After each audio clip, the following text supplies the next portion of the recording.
Put your hands up. No. What? I said no. Why not? I don't want to. But I've got a gun. I don't care. Doesn't make any sense. Too bad.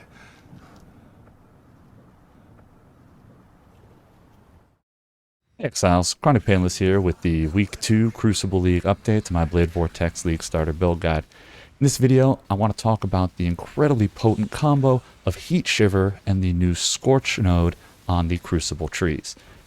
Now, the thing about Scorch is that it was always a really attractive option for this build, especially with Heatshiver involved, but the opportunity cost that we had to pay for it was just way too high. Either we had to use a unique that was otherwise pretty useless, we had to give up Brittle Ground, we had to use something like Secrets of Suffering that would make it so we couldn't chill or freeze. You know, the options were not good. But this new Crucible passive node is perfect for our build, because all it forces us to give up to get the Scorch is our ability to ignite. The reason that we don't care about giving up ignite is that even though we crit all the time and are doing big fire damage with Heatshiver, our ignites are a tiny fractional percentage of our damage because we're just not scaling damage over time at all. We're not doing anything with the ignite duration, right? Ignite builds have to invest heavily into the ignites themselves, right? We're not doing that. We're a hit-based build. So giving up the ignite to get the Scorch is basically a freebie. So absolutely target this node if you are running a Heatshiver. And this is not just for glass cannons, right? With the new Spell Suppression Mastery, we can afford to give up at least one gear slot, get no suppression from that, and still get pretty close to capped thanks to our suppression chance being lucky, if that is the route that you want to go down. Now, this is a huge deal for the BV build, the Cold BV, especially with the Heatshiver, right? Because we are still going to need to do fire damage in order to Scorch. Just because you have a chance to Scorch doesn't mean you will Scorch unless you're actually doing enough fire damage to inflict one. So that's where Heatshiver comes in. But this also creates a positive feedback loop, because as the Heatshiver damage enables the Scorch increases the Heatshiver damage, which makes it Scorch more, etc. And this, doesn't go on to infinity, but does reach, a pretty nice level before it starts to slow down.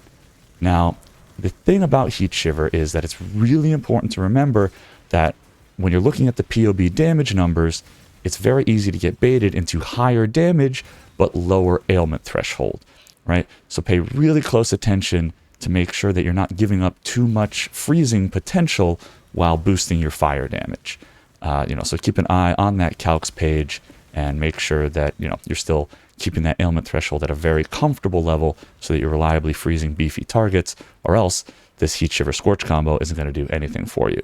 So part of the problem with Heatshiver in the past is that we don't have very much access to fire damage, fire resistance manipulation. Right, getting fire exposure, getting, using flammability, right? Those things wouldn't really make sense to invest in, as we'd be giving up too much other damage, too much cold damage, too much freeze. And so getting this Scorch, which not only boosts our fire damage, but also boosts our cold damage too, is just such a huge thing that it really cannot be overstated how much power you're going to get from the Heatshiver and Scorch combo. When I saw that Scorch was available on the tree in the pre-patch era, I was very excited by it. But, and when I plugged the numbers into POB, they seemed absurd. And I was like, there's no way they're going to be this good in real life. I have to actually see how this works. And it works. It's great. The single target damage just scaled incredibly as soon as I started using this combo.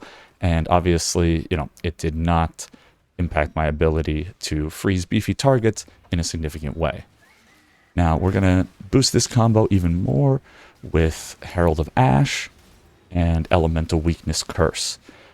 To add the third curse, right, because we still want to be using Frostbite and, of course, Assassin's Mark, we're going to want to get either another source of explosions so we can get rid of Profane Bloom, or get an explicit with additional curse. You can get these on Hunter chests. You can get Delve mod that has this.